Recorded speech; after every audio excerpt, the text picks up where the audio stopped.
यह है वो ग्रह जिसे देखकर इंसान हजारों सालों से सपने देखता आया है।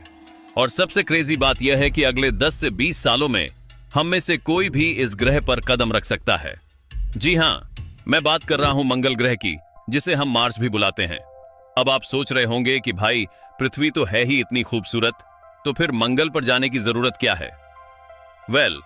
यही सवाल मैंने भी खुद से पूछा था, और जब मुझे इसका जवाब मिला तो मेरा दिमाग हिल गया था। देखो, एक बहुत ही डरावनी सच्चाई है जो हम सबको समझनी चाहिए, और वो यह है कि पृथ्वी हमेशा सुरक्षित नहीं रहेगी। करोड़ साल पहले एक एस्टेरॉयड ने पूरी की पूरी डायनासोर स्पीशीज को खत्म कर दिया था, सिर्फ एक टक्कर में। अब सोचो, अगर ऐसा कुछ आज हो गया तो पूरी इंसानी सभ्यता एक झटके में खत्म हो जाएगी। और इसीलिए दुनिया के सबसे बड़े साइंटिस्ट और विजनरीज कह रहे हैं कि इंसानों को मल्टीप्लैनेटरी स्पीशीज बनना होगा, यानी कि एक से ज्यादा ग्रहों पर रहना होगा, वरना हमारा भविष्य बहुत ही रिस्की है। अब यहाँ पर एक बहुत ही इंटरेस्टिंग क्वेश्चन आता है कि अगर हमें दूसरे ग्रह पर जाना ही है तो मार्स ही क्यों? देखो, हमारे सोलर सिस्टम में 8 प्लैनेट्स हैं, और इनमें से ज्यादातर या तो बहुत ज्यादा गर्म हैं, या बहुत ज्यादा ठंडे हैं, या फिर इनके पास सॉलिड सरफेस ही नहीं है, जैसे जुपिटर एंड सैटर्न जो कि गैस जाइंट्स हैं। अब वीनस को देखो, जो हमारा सबसे करीबी पड़ोसी है। वहां का टेम्परेचर 450 डिग्री है, जो इतना गर्म है कि लेड भी पिघल जाए, और एटमॉस्फेयर में सल्फ्यूरिक एसिड के बादल हैं जो किसी भी चीज को डिसॉल्व कर देंगे। तो बेसिकली वीनस पर जाना मतलब इंस्टेंट डेथ है। अब मार्स की बात करें तो यह हमारी पृथ्वी से बहुत सारी चीजों में मिलता जुलता है। मार्स पर एक दिन 24 घंटे 47 मिनट का होता है, जो लगभग पृथ्वी जैसा ही है। वहां पर सीजन्स भी आते हैं, जैसे यहां आते हैं। मार्स की सरफेस सॉलिड है, जिस पर हम चल सकते हैं और बिल्डिंग्स बना सकते हैं। वहां पर पानी भी है, बर्फ के रूप में पोल्स पर और जमीन के अंदर। और सबसे इंपॉर्टेंट बात यह है कि मार्स हमसे रिलेटिवली पास भी है। मगर अब यहां पर असली चैलेंज शुरू होता है, और वो ये है कि मार्स पर पहुंचना और वहां सरवाइव करना बिल्कुल भी आसान नहीं है।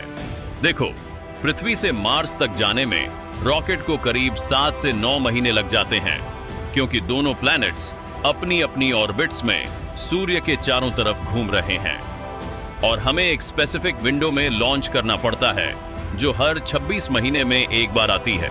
इसका मतलब यह है कि अगर कोई मिशन मार्स के लिए निकला और कुछ गलत हो गया, तो वापस आने का ऑप्शन तुरंत नहीं है। आपको वहीं रहना पड़ेगा महीनों तक। और यही वजह है कि मार्स मिशन को वन वे टिकट भी कहा जाता है। अब जरा इमेजिन करो कि आप मार्स पर पहुंच गए और स्पेसशिप का दरवाजा खोला और बाहर की दुनिया देखी। सबसे पहले आपको एक लाल रंग का डेजर्ट दिखेगा जो चारों तरफ फैला हुआ है। मार्स को रेड प्लैनेट इसलिए कहा जाता है क्योंकि वहां की मिट्टी में आयरन ऑक्साइड है, जिसे हम रस्ट भी कहते हैं, और यही उसे लाल रंग देता है। आसमान की तरफ देखोगे तो वो भी अजीब सा पिंकिश ब्राउन दिखेगा, पृथ्वी जैसा नीला नहीं। अब यहाँ पर पहला बड़ा प्रॉब्लम आता है कि मार्स का एटमॉस्फेयर बहुत ही पतला है। कितना पतला है? ये समझो कि पृथ्वी के एटमॉस्फेयर का सिर्फ 1/3 मार्स का एटमॉस्फेयर, और जो थोड़ा बहुत एटमॉस्फेयर है वो 95% कार्बन डाइऑक्साइड से बना है, जो हमारे लिए पॉइजनस है। मतलब अगर आपने स्पेस सूट उतारा तो आप सिर्फ 15 सेकंड में बेहोश हो जाओगे और 2 मिनट में आपकी मौत हो जाएगी। तो बेसिकली मार्स पर बिना स्पेशल 1 मिनट भी सरवाइव करना इम्पॉसिबल है। टेम्परेचर की बात करें तो मार्स पर औसत तापमान 60 डिग्री है। यह इतना ठंडा है कि अंटार्कटिका भी इसके सामने गर्म लगे, और कभी कभी तो तापमान 126 डिग्री तक गिर जाता है, जो इतना एक्सट्रीम कोल्ड है कि आपका खून भी जम जाए। अब रेडिएशन का इश्यू भी है, जो बहुत सीरियस है। देखो, पृथ्वी पर हमारे पास एक मैग्नेटिक फील्ड है जो सूर्य से आने वाली हानिकारक रेडिएशन को ब्लॉक कर देती है, मगर मार्स के पास यह मैग्नेटिक फील्ड नहीं है, और इसीलिए वहां पर कॉस्मिक और सोलर रेडिएशन डायरेक्टली सतह पर आती है। मार्स पर 1 साल रहने से आपको उतनी रेडिएशन मिलेगी जितनी पृथ्वी पर 8 साल में मिलती है। और यह रेडिएशन कैंसर का रिस्क बहुत ज्यादा बढ़ा देती है। तो बेसिकली मार्स एक हॉस्टाइल एनवायरनमेंट है जो हर तरीके से आपको मारने की कोशिश करेगा। अब सवाल यह है कि अगर मार्स इतना डेंजरस है तो फिर हम वहां जाना क्यों चाहते हैं और जाएंगे कैसे? देखो, करंटली दुनिया की सबसे एम्बिशियस कंपनी जो मार्स पर जाने की तैयारी कर रही है वो है स्पेसएक्स, जिसके फाउंडर एलन मस्क हैं। एलन मस्क ने बिल्कुल क्लियरली कहा है कि उनका अल्टीमेट गोल मार्स पर एक सेल्फ सस्टेनिंग सिटी बनाना है जिसमें 10 लाख लोग रह सकें। अब यह सुनने में बहुत क्रेजी लगता है, लेकिन जब आप देखोगे कि स्पेसएक्स क्या बना रही है तो आपको लगेगा कि यह सपना पूरा हो सकता है। स्पेसएक्स ने स्टारशिप नाम का एक रॉकेट बनाया है जो अब तक का सबसे पावरफुल और सबसे बड़ा रॉकेट है। पेलोड मार्स तक ले जा सकता है और सबसे इंपॉर्टेंट बात यह है कि यह पूरी तरह रीयूजेबल है। मतलब जैसे एरोप्लेन बार बार उड़ता है वैसे ही यह रॉकेट भी बार बार इस्तेमाल हो सकता है, जिससे लागत ड्रामेटिकली कम हो जाती है। पहले एक रॉकेट लॉन्च करने में सैकड़ों करोड़ रुपए लगते थे और रॉकेट एक बार इस्तेमाल होकर समुद्र में गिर जाता था, मगर स्पेसएक्स का रॉकेट वापस आकर लैंड कर जाता है और फिर से इस्तेमाल हो जाता है। इसी टेक्नोलॉजी की वजह से मार्स मिशन पॉसिबल हो पाया है, क्योंकि पहले मार्स जाने की लागत इतनी ज्यादा थी कि कोई अफोर्ड नहीं कर सकता था। अब प्लान यह है कि पहले अनमैन्ड मिशंस भेजे जाएंगे जो मार्स पर सप्लाई और इक्विपमेंट पहुंचाएंगे। फिर उसके बाद पहला मैन्ड मिशन जाएगा जिसमें शायद 10 से 20 एस्ट्रोनॉट्स होंगे। ये पहले लोग वो ब्रेव सोल्स होंगे जो जानते हुए भी जाएंगे कि शायद वे कभी वापस ना आए। इन्हें मार्स पर बेसिक इंफ्रास्ट्रक्चर सेटअप करना होगा, जैसे हैबिटेट मॉड्यूल्स लगाना, ऑक्सीजन जनरेशन सिस्टम सेटअप करना, सोलर पैनल्स इंस्टॉल करना और पानी निकालने का सिस्टम बनाना। अब आपके मन में यह क्वेश्चन जरूर आ रहा होगा कि मार्स पर रहेंगे कहां? देखो, शुरुआत में तो एस्ट्रोनॉट्स प्री फैब्रिकेटेड हैबिटेट्स में रहेंगे जो पृथ्वी से ही भेजे जाएंगे। ये बेसिकली बड़े बड़े प्रेशराइज्ड पॉड्स होंगे जिनके अंदर कंट्रोल्ड एनवायरनमेंट होगा, टेम्परेचर रेगुलेट होगा, ऑक्सीजन सप्लाई होगी और रेडिएशन प्रोटेक्शन भी होगी। मगर यह लॉन्ग टर्म सॉल्यूशन नहीं है, क्योंकि इतना सारा मटेरियल पृथ्वी से भेजना बहुत एक्सपेंसिव है। इसीलिए साइंटिस्ट एक बहुत ही क्लेवर आइडिया पर काम कर रहे हैं जिसे इन सीटू रिसोर्स यूटिलाइजेशन कहते हैं। मतलब मार्स पर जो रिसोर्सेज अवेलेबल हैं उन्हीं से कंस्ट्रक्शन करना है। और सबसे बेस्ट ऑप्शन क्या है? यह है कि मार्स की जमीन के अंदर बसना। जी हां, अंडरग्राउंड हैबिटेट्स बनाना जो रेडिएशन से भी बचाएंगे और टेम्परेचर भी स्टेबल रखेंगे। मार्स की सरफेस से कुछ मीटर नीचे जाते ही रेडिएशन की प्रॉब्लम काफी हद तक सॉल्व हो जाती है, क्योंकि मिट्टी रेडिएशन को एब्जॉर्ब कर लेती है। प्लस अंडरग्राउंड टेम्परेचर भी ज्यादा स्थिर रहता है। अब एक और फैसिनेटिंग कॉन्सेप्ट है जिसे 3D प्रिंटिंग से कंस्ट्रक्शन कहते हैं। आइडिया यह है कि हम मार्स पर बड़े बड़े 3D प्रिंटर्स भेजेंगे जो मार्स की मिट्टी का इस्तेमाल करके बिल्डिंग्स प्रिंट कर देंगे। मार्स की मिट्टी में आयरन और दूसरे मिनरल्स हैं जो कंस्ट्रक्शन मटेरियल की तरह इस्तेमाल हो सकते हैं। रोबोट्स पहले से जाकर यह सारा काम कर देंगे और जब इंसान वहां पहुंचेंगे तो उनके लिए बेसिक इंफ्रास्ट्रक्चर तैयार होगा। अब सबसे क्रिटिकल क्वेश्चन आता है कि मार्स पर पानी कहां से आएगा? देखो, पानी के बिना कुछ भी पॉसिबल नहीं है। पीने के लिए पानी चाहिए, खेती के लिए पानी चाहिए और ऑक्सीजन बनाने के लिए भी पानी चाहिए, क्योंकि पानी से इलेक्ट्रोलिसिस करके ऑक्सीजन निकाली जा सकती है और रॉकेट फ्यूल भी पानी से बनाया जा सकता है। अब गुड न्यूज ये है कि मार्स पर पानी है और काफी मात्रा में है। मार्स के पोल्स पर बर्फ की परतें हैं जो लाखों क्यूबिक किलोमीटर पानी होल्ड करती हैं। प्लस मार्स की सतह के नीचे भी बर्फ मौजूद है, जमीन के कुछ मीटर नीचे। तो बेसिकली पानी की कमी नहीं है, बस उसे निकालने की टेक्नोलॉजी चाहिए। नासा और स्पेसएक्स दोनों वाटर एक्सट्रैक्शन पर काम कर रहे हैं। प्लान यह है कि ड्रिल से जमीन खोदी जाएगी और बर्फ को गर्म करके पानी में बदला जाएगा। यह पानी फिर शुद्ध किया जाएगा और इस्तेमाल के लिए तैयार होगा। और एक बार पानी मिल गया तो बहुत सारी प्रॉब्लम्स सॉल्व हो जाती हैं। अब खाने की बात करें, मार्स पर मैकडॉनल्ड्स तो नहीं है, तो खाना कहां से आएगा? शुरुआत में तो पैकेज्ड फूड पृथ्वी से भेजा जाएगा। लेकिन यह सस्टेनेबल नहीं है, इसलिए मार्स पर फार्मिंग करनी होगी।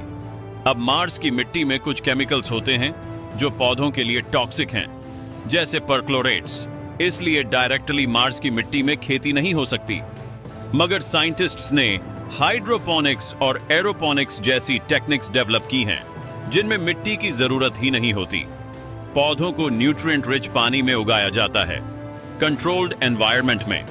एलईडी लाइट से आर्टिफिशियल सनलाइट दी जाती है और टेम्परेचर कंट्रोल रखा जाता है। इस तरीके से मार्स पर भी सब्जियां और फल उगाए जा सकते हैं। दरअसल नासा ने इंटरनेशनल स्पेस स्टेशन पर पहले ही लेट्यूस और दूसरी सब्जियां सफलतापूर्वक उगाई हैं, तो यह टेक्नोलॉजी प्रूवन है और मार्स पर भी काम करेगी। इमेजिन करो, एक डोम के अंदर हरे भरे पौधे उग रहे हैं और बाहर लाल रंग का रेगिस्तान है। यह सीन कितना सररियल होगा। अब एक बहुत ही एम्बिशियस और लॉन्ग टर्म प्लान की बात करते हैं, जिसे टेराफॉर्मिंग कहते हैं। टेराफॉर्मिंग का मतलब है किसी ग्रह को पृथ्वी जैसा बनाना। मतलब मार्स के एटमॉस्फेयर को मोटा करना, टेम्परेचर बढ़ाना, ऑक्सीजन जनरेट करना और आखिरकार ऐसा एनवायरनमेंट बनाना जहां इंसान बिना स्पेस सूट के भी रह सकें। अब सुनने में यह साइंस फिक्शन लगता है, लेकिन थ्योरेटिकली पॉसिबल है। बस समय बहुत ज्यादा लगेगा, शायद सैकड़ों या हजारों साल। एक आइडिया यह है कि मार्स के पोल्स पर न्यूक्लियर बम ब्लास्ट किए जाएं, जिससे बर्फ पिघले और वाटर वेपर और CO2 एटमॉस्फेयर में रिलीज हो। इससे ग्रीन हाउस इफेक्ट शुरू होगा और मार्स गर्म होने लगेगा। दूसरा आइडिया यह है कि जाइंट मिरर्स को मार्स की ऑर्बिट में प्लेस किया जाए, जो सनलाइट को पोल्स पर फोकस करें और बर्फ पिघलाएं। एक और अप्रोच यह है कि फैक्ट्रियां सेटअप की जाएं, जो लगातार ग्रीन हाउस गैसेस प्रोड्यूस करें और एटमॉस्फेयर को थिक करें। बेसिकली यह एक मल्टी जनरेशनल प्रोजेक्ट होगा, जिसे हमारे बच्चों के बच्चे पूरा करेंगे। अब प्रैक्टिकल टाइमलाइन की बात करें तो स्पेसएक्स का प्लान है कि 2046 या 2028 तक पहला अनमैन्ड स्टारशिप मार्स पर लैंड कराया जाए। फिर 2030 तक पहले इंसानों को भेजने का लक्ष्य है और 2050 तक एक छोटी कॉलोनी स्थापित करने का प्लान है, जिसमें कम से कम कुछ हजार लोग रह सकें। नासा का प्लान थोड़ा कंजर्वेटिव है और वे 2030 के आखिरी सालों में पहला मैन्ड मिशन प्लान कर रहे हैं। चीन भी मार्स रेस में है और उनका प्लान 2030 के आसपास पहले चीनी एस्ट्रोनॉट्स को मार्स पर भेजने का है। अब एक इंटरेस्टिंग सवाल यह है कि मार्स पर कौन जाएगा। देखो, पहले मिशंस में तो ट्रेन्ड एस्ट्रोनॉट्स और साइंटिस्ट्स जाएंगे, जो स्पेसिफिक एक्सपेरिमेंट्स और कंस्ट्रक्शन वर्क करेंगे। मगर धीरे धीरे जब कॉलोनी बड़ी होगी तो नॉर्मल सिविलियंस भी जा सकेंगे। एलन मस्क ने कहा है कि उनका गोल है कि मार्स जाने का टिकट भविष्य में एक एवरेज घर की कीमत जितना हो। मतलब अगर आप अपना घर बेच सकते हो तो मार्स जा सकते हो, और जो लोग जाएंगे वे वहां काम भी करेंगे, क्योंकि एक नई दुनिया बनाने के लिए हर तरह के स्किल्स चाहिए। इंजीनियर्स, डॉक्टर, फार्मर्स, टीचर्स, यहां तक कि आर्टिस्ट्स और म्यूजिशियंस भी, क्योंकि एक ह्यूमन सोसाइटी को कल्चर भी चाहिए। अब सोचो कि मार्स पर डेली लाइफ कैसी होगी। आप सुबह उठोगे अपने अंडरग्राउंड हैबिटेट में। एक स्क्रीन पर मार्स की सतह दिखेगी, जो असल में विंडो नहीं होगी बल्कि कैमरा फीड होगी, क्योंकि रेडिएशन से बचने के लिए असली खिड़कियां नहीं होंगी। ब्रेकफास्ट करोगे, जो शायद मार्स पर उगाई गई सब्जियों से बना हो। फिर अपना स्पेस सूट पहनकर बाहर निकलोगे किसी प्रोजेक्ट पर काम करने के लिए। शाम को कम्युनिटी सेंटर में लोगों से मिलोगे और शायद कोई मूवी देखोगे, उस जो पृथ्वी से बीएम की गई हो। कम्युनिकेशन पृथ्वी से होगा, लेकिन उसमें डिले होगा करीब 3 से 22 मिनट का, जो प्लैनेट्स की पोजीशन पर डिपेंड करता है। मतलब वीडियो कॉल संभव नहीं होगी, लेकिन मैसेजेस आ जा सकते हैं। अब यहां पर कुछ फिलोसॉफिकल सवाल भी आते हैं। मार्स पर पैदा होने वाले बच्चों के बारे में सोचो। ये बच्चे टेक्निकली मार्शियंस होंगे, उन्होंने कभी पृथ्वी नहीं देखी होगी। उनके लिए मार्स ही घर होगा, और क्योंकि मार्स की ग्रेविटी पृथ्वी की सिर्फ 38% है, तो ये बच्चे अलग तरह से विकसित होंगे। उनकी हड्डियां और मसल्स अलग तरह से ग्रो होंगी, और शायद कुछ जनरेशन बाद मार्स के इंसान पृथ्वी के इंसानों से शारीरिक रूप से अलग हो जाएं। यह इवोल्यूशन का एक नया चैप्टर होगा। एक और इंपॉर्टेंट पॉइंट है गवर्नेंस। मार्स पर कौन से कानून होंगे? फिलहाल पृथ्वी पर आउटर स्पेस ट्रीटी नाम की एक इंटरनेशनल संधि है जो कहती है कि कोई भी देश किसी भी खगोलीय पिंड पर अपना अधिकार नहीं जमा सकता। मतलब मार्स किसी एक देश का नहीं है। तो जब वहां कॉलोनी बनेगी तो वह किसके नियमों से चलेगी? क्या वह इंडिपेंडेंट होगी या किसी पृथ्वी की सरकार के अंडर होगी? ये सारे सवाल अभी अनसुलझे हैं और शायद पहली कॉलोनी बनने के बाद ही इनके जवाब मिलेंगे। कुछ लोग कहते हैं कि मार्स एक फ्रेश स्टार्ट का मौका है। हम ह्यूमैनिटी की गलतियों को रिपीट नहीं करेंगे और एक बेहतर सोसाइटी बनाएंगे। अब इकोनॉमिक्स की बात करें तो मार्स कॉलोनाइजेशन एक बेहद महंगा प्रोजेक्ट है। अंदाजे अलग अलग हैं, लेकिन पहले 10 लाख लोगों को मार्स पर बसाने में शायद सैकड़ों बिलियन से लेकर $8 ट्रिलियन तक खर्च हो सकते हैं। यह सुनने में बहुत ज्यादा लगता है, लेकिन कॉन्टेक्स्ट में देखो तो हर साल पूरी दुनिया मिलिट्री पर इससे भी ज्यादा खर्च करती है। तो रिसोर्सेज तो हैं, बस प्राथमिकताएं बदलने की जरूरत है और लॉन्ग टर्म में मार्स प्रॉफिटेबल भी हो सकता है। तो दोस्तों, यह थी मार्स कॉलोनाइजेशन की पूरी कहानी। एक ऐसा सपना जो कुछ दशक पहले साइंस फिक्शन था और आज हकीकत बनने की राह पर है। हम सच में उस मोड़ पर खड़े हैं जहां से भविष्य की इतिहास लिखी जाएगी। और कौन जाने, आप में से ही कोई उन पहले मार्शियंस में से हो जो रेड प्लैनेट को अपना घर बनाए। क्योंकि इम्पॉसिबल सिर्फ तब तक इम्पॉसिबल है जब तक कोई उसे पॉसिबल न कर दे।